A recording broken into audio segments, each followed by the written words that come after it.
வேட்டையன் கூலி அப்டேட். ரசிகர்களுக்கு double special கொடுத்த ரஜினி. சூப்பர் ஸ்டார் ரஜினிகாந்த் நடித்துள்ள வேட்டையன் இந்த ஆண்டின் பிற்பகுதியில் திரையரங்களில் வெளியாக உள்ளது.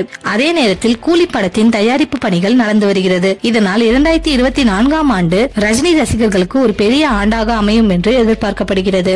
சன் பிக்சர்ஸ் நிறுவனம் தயாரித்துள்ள வேட்டையன் படம் ஒரு ஆக்ஷன் கலந்த பொழுதுபோக்கு படமாக இருக்கும் என்று எதிர்பார்க்கப்படுகிறது. படத்தின் வெளியீட்டு தேதியை தயாரிப்பாளர்கள் இன்னும் அதிகாரப்பூர்வமாக உறுதிப்படுத்தப்படாத நிலையில் ரஜினிகாந்த் தனது இமயமலை பயணத்தின் போது அதை அறிவித்தார். ரஜினிகாந்த் தனது இமயமலை ஆன்மீக பயணத்தில் ஏராளமான யோகிகளையும் சாதுக்களையும் சந்தித்தார். யோகிகளில் ஒருவருடனான உரையாடலில் அவர் தனது வரவிருக்கும் திரைப்படமான வேட்டையன் பற்றிய தகவலை பகிர்ந்து கொண்டார். அதில் வேட்டையன் தசராவுக்கு ரிலீஸ் ஆகிறது. எனது பகுதிகளை முடித்து விட்டேன். மற்ற நடிகர்கள் நடிக்கும் படப்பிடிப்பு இன்னும் நடந்து வருகிறது. படம் அக்டோபர் 10 அல்லது அதற்கு மேல் வெளியாகும் என்று கூறினார். இயக்குனர் லோகேஷ் கனகராஜ் இயக்கும் ரஜினிகாந்த் தனது படத்திற்கு கூலி என்று பெயர் வைத்துள்ளது குறித்து விவாதித்தார். ஒரு புதிய படமும் உள்ளது. ஜூன் 10ஆம் தேதி முதல் படப்பிடிப்பை தொடங்குகிறேன் என்று ரஜினிகாந்த் கூறினார். வேட்டையன் இந்த ஆண்டின் பிற்பகுதியில் திரையரங்களில் வெளியாக உள்ளது.